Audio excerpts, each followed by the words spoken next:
বিশ্বের অন্যান্য দেশের মতো বাংলাদেশের অবৈধ নাগরিকদেরও ফেরত পাঠাতে যাচ্ছে যুক্তরাষ্ট্র। ঢাকায় যুক্তরাষ্ট্রের দূতাবাস বাংলাদেশ সরকারকে অবৈধ হয়ে পড়া লোকজনকে ফেরত পাঠানোর বিষয়টি অবহিত করেছে। তবে অন্যান্য দেশের মতো বাংলাদেশিদের যেন হাতকড়া পরিয়ে অসম্মানজনক উপায়ে দেশে ফেরত পাঠানো না হয়, সেজন্য যুক্তরাষ্ট্রকে অনুরোধ জানিয়েছে বাংলাদেশ। ঢাকা এবং ওয়াশিংটনের কূটনৈতিক সূত্রগুলো গণমাধ্যমকে এ তথ্য নিশ্চিত করেছেন। এদিকে অবৈধ অভিবাসীদের নিজ দেশে ফেরত পাঠাতে সামরিক বাহিনীর বিমান ব্যবহারের সিদ্ধান্ত স্থগিত করার কথা জানিয়েছে পেন্টাগন। ব্যয় সংকট এবং আন্তর্জাতিক কূটনৈতিক জটিলতার কারণে এ সিদ্ধান্ত নেওয়া হয়েছে বলে মার্কিন দৈনিক ওয়াল স্ট্রিট জার্নাল এক প্রতিবেদনে জানিয়েছে।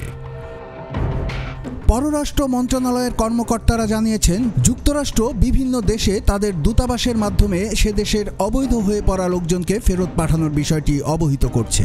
বাংলাদেশের ক্ষেত্রেও সেটাই ঘটেছে। এ ব্যাপারে সরকারকে একটি কূটনৈতিক পত্র পাঠানো হয়েছে। যদিও দেশটিতে অবৈধ হয়ে পড়া বাংলাদেশিদের সংখ্যা কত আর কবে থেকে তাদের ফেরত পাঠানো শুরু হবে তা এখনও জানায়নি যুক্তরাষ্ট্র।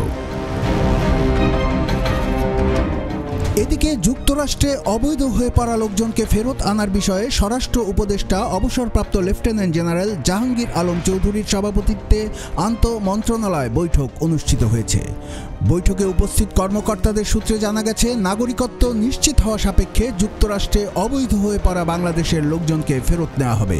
তবে অন্যান্য দেশের লোকজনকে যেভাবে হাতকড়া পরিয়ে ফেরত পাঠানো হয়েছে সেটি যাতে বাংলাদেশিদের ক্ষেত্রে না ঘটে তা নিশ্চিত করার বিষয়টি বৈঠকে গুরুত্ব পেয়েছে।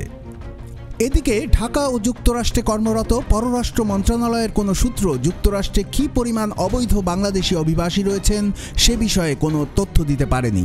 তবে ধারণা করা হচ্ছে, মূলত যুক্তরাষ্ট্রের 3টি রাজ্য নিউ ইয়র্ক, নিউ জার্সি ও কানেকটিকাটে অবৈধ বাংলাদেশিদের সংখ্যা বেশি থাকার সম্ভাবনা রয়েছে। বিবিসির এক প্রতিবেদনে বলা হয়েছে, যুক্তরাষ্ট্রের 3টি সরকারি দপ্তর office of homeland security, US customs and border protection এবং ইমিগ্রেশন অ্যান্ড কাস্টমস এনফোর্সমেন্ট অবৈধ অভিবাসীদের বিষয়টি তদারক করে থাকে। পররাষ্ট্র মন্ত্রণালয়ের কর্মকর্তারা জানান, গত মাসে মার্কিন দূতাবাসের এসব অফিস সংশ্লিষ্ট কর্মকর্তারা বিষয়টি নিয়ে আলোচনা করেছেন। এক্ষেত্রে ঢাকার সহযোগিতা চেয়েছে ওয়াশিংটন। সরকারও ইতিবাচক সাড়া দিচ্ছে। বাংলাদেশ সম্মানজনকভাবে তাদের নাগরিকদের ফিরিয়ে আনতে চায় উল্লেখ করে মন্ত্রণালয়ের একজন জ্যেষ্ঠ কর্মকর্তা বলেন, বাংলাদেশ চায় না অন্যান্য দেশের মতো হাতকড়া পরে বাংলাদেশিরা দেশে ফিরে আসুক। যুক্তরাষ্ট্রের প্রশাসনও বাংলাদেশের ক্ষেত্রে তেমন কিছু করবে না বলে আশ্বাস দিয়েছে। কূটনৈতিক সূত্রগুলো আভাস দিয়েছে, প্রেসিডেন্ট ট্রাম্প যেভাবে তার সিদ্ধান্তগুলো বাস্তবায়ন করেছেন তাতে আগাম কিছু অনুমান করা কঠিন। তবে কলম্বিয়া সহ একাধিক দেশের অবৈধ হয়ে পড়া লোকজনকে যেভাবে হাতকড়া পরিয়ে সে দেশগুলোতে ফেরত পাঠিয়েছে, বাংলাদেশের ক্ষেত্রে সেটি প্রযোজ্য নাও হতে পারে। তাছাড়া সংখ্যার দিক থেকে বাংলাদেশের অবৈধ হওয়া লোকজনের সংখ্যা ততটা বেশি নয়, ফলে ভাড়া করা উড়োজাহাজে বাংলাদেশের লোকজনকে ফেরত পাঠানোর সম্ভাবনাও কম।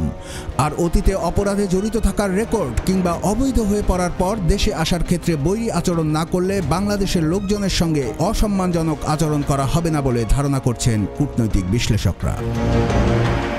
কাগজ নিউজ ডেস্ক।